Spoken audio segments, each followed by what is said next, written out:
everybody. I hope you're doing well. Last week, I made a community post asking for some Q&A questions as a way to celebrate belatedly me being on YouTube for 4 years as a content creator and passing 100 subscribers.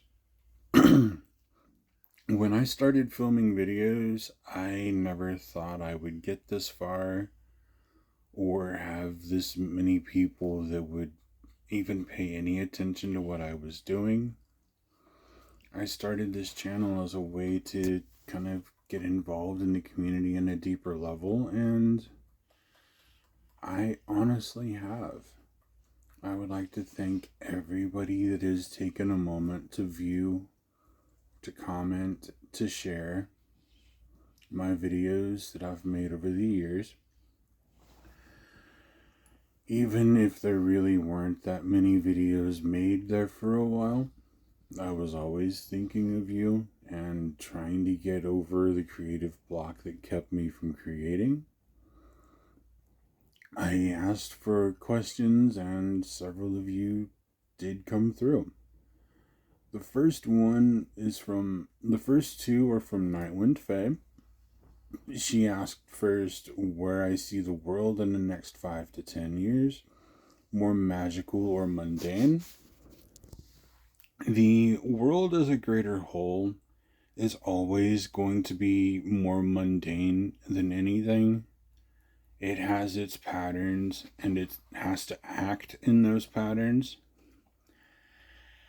And maybe those patterns will shift to a more magical and spiritual side over time. But 5 or 10 years, those changes would not be drastically noticeable. But the little small shifts in pattern might be noticeable to those that have the eye to see it. The spiritual community, I think, fracture and healing. The fractures within groups are still going to happen, but there'll be healing that'll be undertaken because of it, and then what rises up in its place will come back better, stronger, more aware with a deeper understanding. And my practice in 5 to 10 years, I can't even begin to guess. If you'd asked me 5 to 10 years ago what I'd be doing now, I would have been way wrong. So that's just kind of a roll of the dice. NytewindFae also asked me about my first magical experience and how it has shaped my views going forward. And I come back to something I've already brought up in another video. The experience with hiking with family and some family friends and coming out of the woods to a clearing with a pond, seeing the owl there on the feeder. You hear owls all the time in rural southern Ohio. Every night for a while there, every year for a fact. But you never, ever see them. I was like 8, 10 years old. Hear them. Don't see them. Learn their call. Learn to mimic their call. And you can talk to them. You ain't gonna understand what they're saying, but apparently they can understand you. But anyway, you just walking and 2 hours out on trails, just looking at the trees and listening to nature, looking for animal life, signs of animal life, looking at tracks. We come out of the trees exhausted, and there's an owl there. And we all just freeze and we stand watching it. The gentleman that I hiked with calls to the owl and it calls back. And then we sit there a little bit longer watching it, and it takes off. That experience has stuck with me for 30 years or longer. And it's one of those moments that helped to deepen my appreciation for nature and the meaning of moments. From around that time forward, I was always a bit more nature and natural world focused than Christian deity focused. I was raised in a Southern Baptist household, but I always felt more spiritually aligned in the woods than I ever did at church. And this is coming from a kid that was baptized at 7 years old. But I quickly lost that feeling of holy connection in the temple, so to speak, and felt more aligned with God, the gods, in the woods somewhere. This next question I was asked by several of you that responded. Where did my spiritual journey really begin? Well, it's going to be cliche and kind of dumb, but I started getting into spiritual topics, spiritual practices, because of a girl. Only this girl, it wasn't for romantic reasons. My best friend kept talking about astrology and energy and just all these different things, and it was like hearing ancient Greek to someone that only really understands modern English. So I bought a book about it, or about astrology, to even get the beginners for dummies understanding of astrology. The only astrology book you'll ever need is what I got. It was the blue copy. And I've learned since then there was a lot of good information in that book, but it wasn't nearly as comprehensive as it claimed. I'm not really that into astrology anymore. I was 20 years old. I'm 41 now. So the next thing I got into was druidry and playing with energy. I got the John Michael Greer Druidry Handbook, and that had some useful information and helped shape my perspective. But I'd wanted more, so I just kept looking and kept looking and kept looking. I've found that no one tradition really holds everything I'm looking for. So I've just kind of came up with my own path and my own work. And like any magician's path, it is more serpentine than a straight line. Sometimes that serpent goes from a small little gardener snake to a blue viper. I'm not afraid of doing some damage if I have to. Cortney from Eries Witchcraft asked me about the dragons and if they were always with me throughout my life and when I noticed them. Looking back and knowing what I know now, yes, dragons were with me throughout my life, but I was not aware of them until a little bit after I got into the trying to understand what the hell my best friend was talking about, learning the astrology stuff, working with energy, learning druidry. and everything, I'd started to notice this black and I'll call it molten copper or hot copper flash out of the corner of my eye, and I'd see it move across the room. And so I started digging into that, trying to figure out what that was. And I learned it was a dragon, and over time I started to communicate with it, learn from it, and learn about it, learn about myself through it. And I learned through Damien that he had been watching me for years. Like, I saw through his eyes memories of him watching me climb up the rocks to get from the campground to the lake. Time and time again,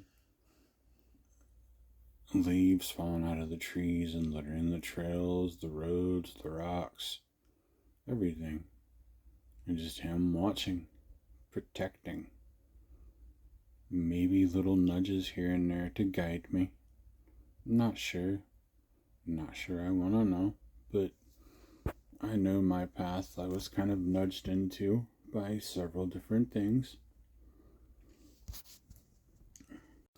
The amazing Yadira at Underneath the Veil of Marigolds asked me 3 questions. One of them I've already answered. She wanted to know what type of magic appeals to me the most, and what I've been doing the most for the last couple of years now is a lot of, I guess I would call it astral work, because I've been working within my dragon shapeshifting form and working energy, laying protections for people. I've been clearing spaces of entities that should not be there. I've worked to cleanse spaces. It's really kind of hard to put into words or actually define that type of magic that I've been doing in that form. But I've also taken a little bit of an interest in sigil making. I'm working to create a technique to do that, to refine it. I have a lot of different occult interests, and there are certain things I want to get into and try. I just haven't had the time to do it yet. Which brings me to the next question that Yadira asked me, and it was about talismans, jewelry, and amulets. Talismans and amulet making is something that I would love to get into, and if I have any enchanted jewelry. I haven't enchanted pieces yet, but I'm thinking about it. I have jewelry that represents several different things, several different deities.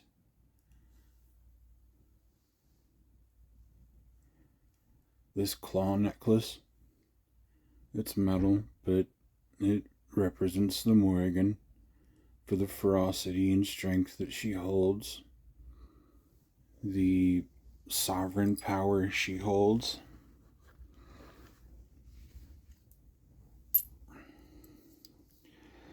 This one,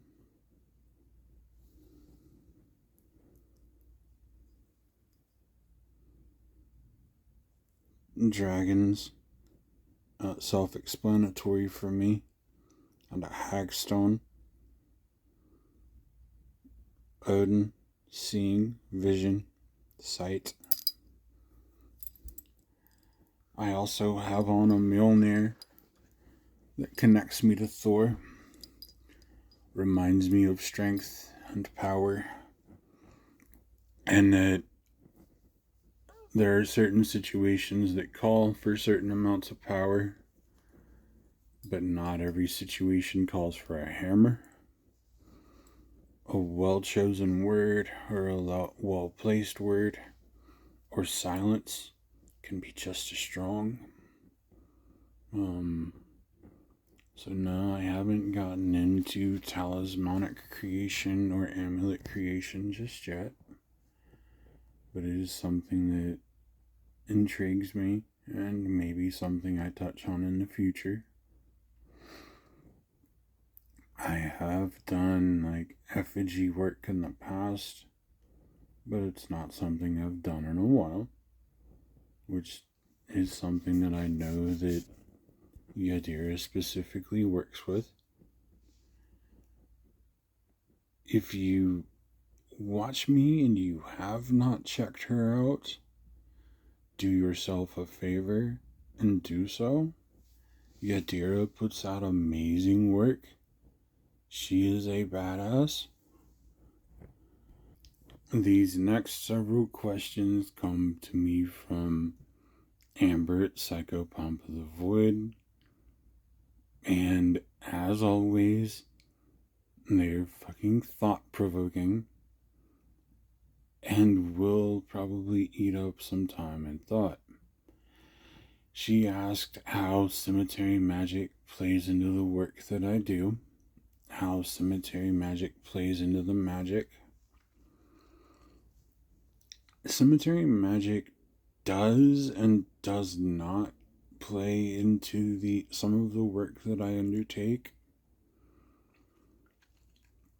For those of you that do not know, my wife and I do work to help the spirits of children heal and cross over. She works in a funeral home, so used to encounter child spirits all the time. They'd follow her home or make their presence known to her at work. And every time that somebody would come to us, we would kind of vet them. If they didn't pass the field test, we would banish. But if the spirit was genuinely like, okay, I'm confused, I'm lost, can you help me? A lot of them would come to us asking, can you help me find my parents? But it's a situation of, I'm sorry, Jasmine, your parents have been gone for 120 years. And sometimes when that knowledge sinks into them, it hurts. But you gotta help them heal and accept the things that have happened and and help them ready to move on. And it takes time. I have done work in cemeteries, but not really anything with like graveyard dirt or cemetery dirt. I have cleared entities that had no right to be in my family cemetery out of it on a few different occasions. But it's up in Appalachia. Things there kind of go where they please, and you've got to just kind of keep up on top of what's going on. Amber also wanted to know what was the first experience that I had working with spirits that kind of showed that I have a gift for it.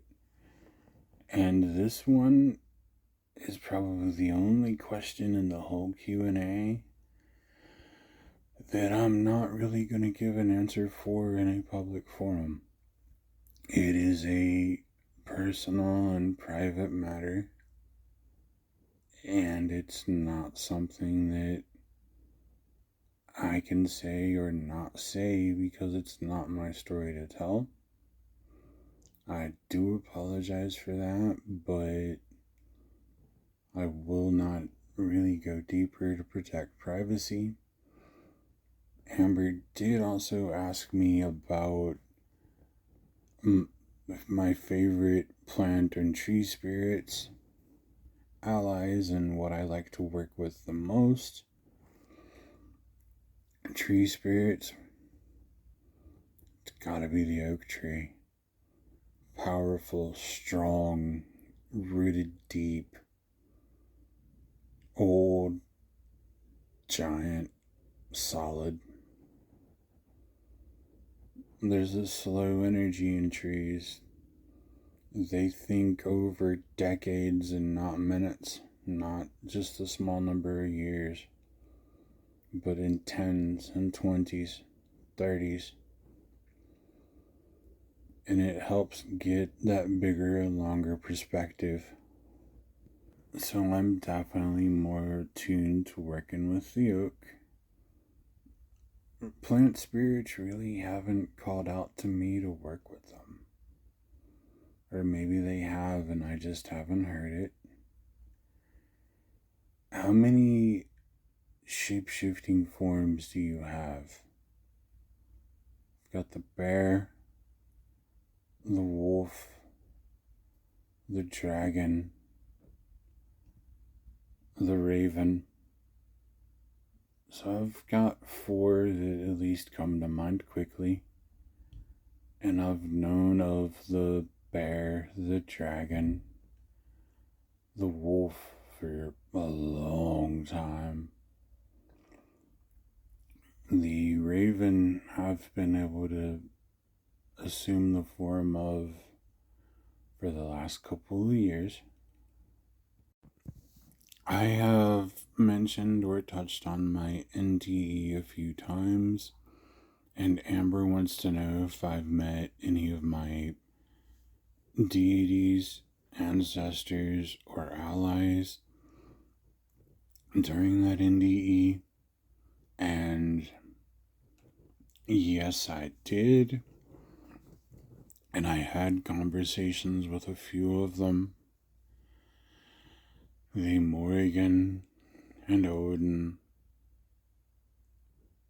and both told me, you have more to do, more to give, and you are not needed here. You're needed back on the other side. You've got work to do, people to lead, people to guide, people to touch, people to teach. Your presence is needed more there than it is needed here. My ancestors, my great-great-grandfather, same thing. It's like, it's not your time to join us. You're not needed here. Go back. When your time comes, we'll be here and we'll have a talk. A deity was present through through all of this that I hadn't agreed to work with yet, but I'd already had a certain respect and fondness for her. Hell was there in the waters as well, holding my body back from flowing further down the river, further into death.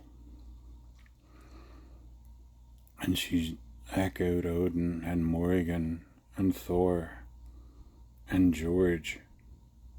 Just like, nah, it's not your time. Your time is coming, like all living beings. But at this time, I will not accept you. You've got work to do. Minds to shape, people to support. And my dragon protector. He's always there. Wherever I go, he goes. So he was there as well. Amber asks me, also relating to this, if I believe that I died in that timeline and I've shifted timelines or moved into a parallel. And it's something I've not really thought about. It's a really big question, and it's one that I don't know that I'll ever be able to truly answer. Because moments like that do make changes, and they do change you. But the patterns of the world before the NDE and the patterns of the world after, they match up, they link up, they make sense to one another. So maybe I did jump to a different personal timeline, but not a full stream timeline, so to speak. Like I jumped from one octave of notes into another, but the world as a whole stayed in the same octave, so I just transitioned within it. Yeah, I think if anything, I'd go with that. I was also asked by Amber what the worst nightmare I ever had was, and I do not remember my dreams. I do not recall any nightmares. I recall a couple of prophetic kind of dreams, but those are more personal in nature and not something I'm gonna pull forward here. But I don't really remember dreams. Don't really remember nightmares beyond the run-of-the-mill, you're falling, you realize you're gonna die, oh fuck, and you wake up. Or the fire and you're not getting out kind of thing. But that's, well, I'd say I don't remember nightmares. That's a lie. One just came right back to me.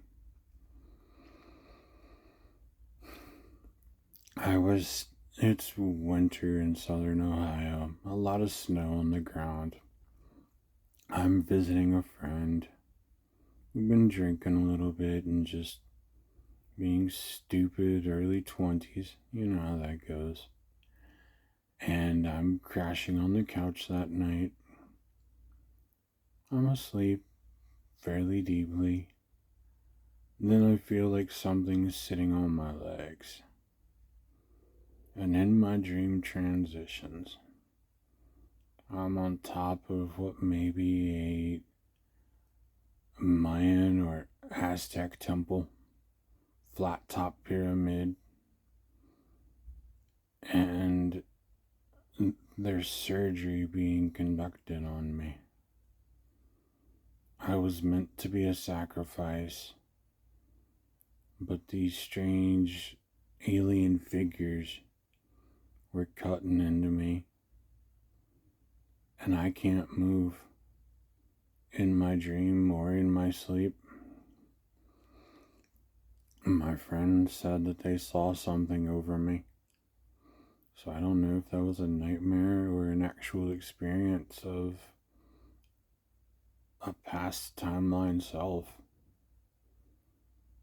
But yeah, that's an experience that definitely comes to mind. And it's one that kind of gives chills when you think about it. At least when I think about it.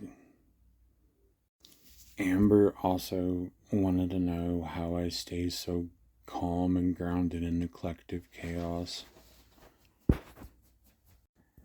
She wanted to know what keeps me centered in the collective chaos and in the eye of the storm.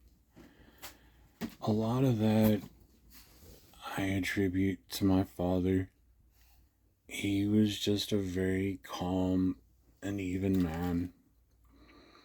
And just watching him year over year, event after event, he seemed cool, calm, collected, kept it all together. His mother and father and brother, Hurricane Andrew bearing down on them. I'm sure he was worried. I'm sure he was nervous. 8-year-old me never could have told. He finds out his mother has cancer. Still calm, collected. I wouldn't have known. 10-year-old me? No. All good. Same when his father had a heart attack. Even calm, collected. His health starts going. A little bit of exasperation, but calm, cool, collected. Year by year, month by month, he gets weaker. Calm, cool, collected. He didn't rage at God, didn't rage at me or my mother. He just quietly seemed to accept it. He told me that there's things in life you can control and the things that you cannot control. The things that you cannot control aren't worth getting overly worked up about because they were going to happen anyway. The things you can control, try to control it, try to make the best of it. But there's also parts of that mindset that are rooted in men not showing their emotions, and I'm working through that piece by piece, bit by bit. What appears to keep me grounded and centered is just knowing what I have behind me and what I can and cannot affect. If it's something that I can affect in some way, I'll do it. But getting worked up and angry or just completely off balance, it doesn't do anybody any good. Admittedly, the last 2.5 years has been a fucking shit show. Hell, the last 5, 6. Some could argue 10. I will say 10. Have been just an absolute mess. But I've had to stay calm, collected, to help the people around me.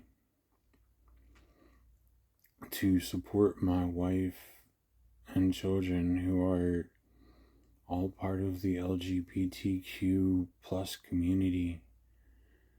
To supporting my best friend who is in there as well and is a military spouse with children that are probably on the autism spectrum. I have to do what I can do to keep balance, to be able to be a better support and a better anchor for them when the world seems to be shaking itself apart at the seams for everybody, not just them, not just me, but just globally. To help me deal with stuff like that, I just step back. Sometimes I will disengage with all of it and go sit quietly somewhere or listen to music for a while, or play games, or go sit in nature and just listen to the birds. Listening to the birds and just nature in general. It's a palate cleanser, and it gives you perspective. More people need to sit outside and listen to the birds, the animals as a whole. And it'll help you kind of see what matters and what doesn't. But yeah, this wraps up the Q&A.